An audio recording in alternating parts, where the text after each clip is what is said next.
எண்ணெயில் பொரிக்காமல் சுட சுட தீரும் ஹெல்த்தியான ஒரு ஈவினிங் ஸ்நாக்ஸ் ரெசிபி. அதுக்கு 1/2 கிலோ மரவள்ளி கிழங்க தோல் சீவிட்டு இது மாதிரி கிரேட்டரில் துருவி எடுத்து வச்சுக்கோங்க. இப்போ அதை அப்படியே மிக்சிங் பவுலில் 2 கப் அளவுக்கு கலந்து சேர்த்துட்டு இதில் 1 கப் அளவுக்கு தேங்காய், 1/4 கப் ரவை, 1/4 கப் பச்சரிசி மாவு சேர்த்து கொஞ்சம் உப்பு சேர்த்து நல்லா கலந்துக்கங்க.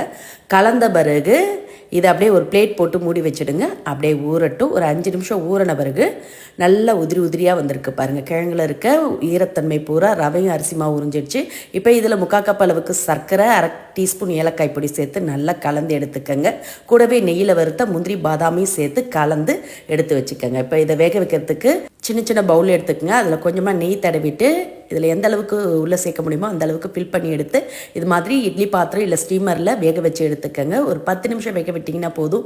நல்ல மணக்க சுவையான ஆவி பறக்க ஹெல்த்தியான ஒரு ஈவினிங் ஸ்நாக்ஸ் ரெடி. இது மாதிரி ஸ்கூல் விட்டு பசியோடு வர பசங்களுக்கு செஞ்சு கொடுங்க. இன்னும் வேணும் கேட்டு வாங்கி சாப்பிடுவாங்க. கிழங்கா கொடுத்தா அப்படியே சாப்பிட மாட்டாங்க. இது மாதிரி செஞ்சு கொடுங்க.